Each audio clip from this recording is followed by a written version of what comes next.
Hello दोस्तों, आज हम पढ़ेंगे हिंदी काव्य से मैथिली शरण गुप्त जी का जीवन परिचय 2025 के लिए, जो कि बहुत ही इम्पोर्टेंट है बोर्ड परीक्षा के लिए। और आज हम पढ़ेंगे मैथिली शरण गुप्त जी का जीवन परिचय। पढ़ें। जीवन परिचय। मैथिली शरण गुप्त जी का जन्म झांसी जिले के चिरगांव में 3 अगस्त सन 1886 ईस्वी में हुआ था। जो मैथिली शरण गुप्त जी थे, उनका जन्म झांसी जिले के चिरगांव में 3 अगस्त सन 1886 ईस्वी में हुआ था। इनके पिता सेठ रामचरण गुप्त हिंदी साहित्य के अच्छे कवि थे। जो इनके पिताजी थे वो हिंदी साहित्य के अच्छे कवि, बहुत अच्छे कवि थे। इन्हें अपने पिताजी से ही कविता की प्रेरणा प्राप्त हुई। मतलब इन्हें अपने पिताजी से कविता लिखने की प्रेरणा प्राप्त हुई। और इनकी माता का नाम काशीबाई था। इनकी माता जी थीं, वो कौन थी? काशीबाई थी। यह अपने माता पिता की तीसरी संतान थे।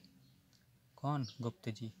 मैथिली शरण गुप्त जी थे जो, वो अपनी माता पिता की तीसरी संतान थे। और गुप्त जी की शिक्षा दीक्षा घर पर ही संपन्न हुई। इनकी शिक्षा है, जो बचपन की शिक्षा है, वो घर पर ही संपन्न हुई। इसी कारण से इनके अंदर काव्य के प्रति अभिरुचि मतलब इच्छा जागृत हुई। और फिर 12 दिसंबर सन 1964 ईस्वी को गुप्त जी का देहांत हो गया। मतलब 12 दिसंबर को सन 1964 ईस्वी में गुप्त जी का देहांत मतलब निधन हो गया। अब हम देखते हैं साहित्यिक परिचय। मैथिली शरण गुप्त जी में बाल्यावस्था से ही काव्यात्मक प्रवृत्ति विद्यमान थी। जो मैथिली शरण गुप्त जी थे, इनके अंदर बचपन से ही काव्यात्मक प्रवृत्ति विद्यमान थी। गुप्त जी राष्ट्र प्रेमी कवि थे। वैसे राष्ट्र प्रेम से तो सब मतलब राष्ट्र के प्रति तो सभी को प्रेम रहता है, लेकिन गुप्त जी भी थे और राष्ट्र प्रेमी कवि थे। इनकी रचनाओं में राष्ट्र प्रेम कूट कूट कर भरा है। मतलब इनकी जितनी रचनाएं हैं, काफ़ी हद तक रचनाओं में राष्ट्र प्रेम कूट कूट कर भरा है। इसी कारण से इनको हिंदी साहित्य के विद्वानों ने मतलब कवियों ने राष्ट्र कवि की उपाधि से इन्हें विभूषित किया। मतलब इसी कारण से मतलब हिंदी साहित्य के विद्वानों मतलब कवियों ने राष्ट्र कवि की उपाधि मतलब राष्ट्र कवि की पदवी से इन्हें विभूषित किया। इनकी पहली पुस्तक रंग में भंग थी, लेकिन इनकी पुस्तक भारत भारती ने इन्हें राष्ट्र कवि के रूप से प्रसिद्ध किया।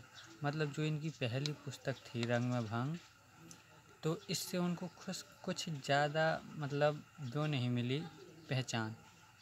जो दूसरी बाद में पुस्तक भारत भारती ने इनको इतना फेमस कर दिया, मतलब वो कर दिया कि राष्ट्र कवि की इन्हें उपाधि मिल गई, प्रसिद्ध किया। मतलब राष्ट्र कवि की उपाधि से इन्हें प्रसिद्ध किया, उपाधि मिल गई।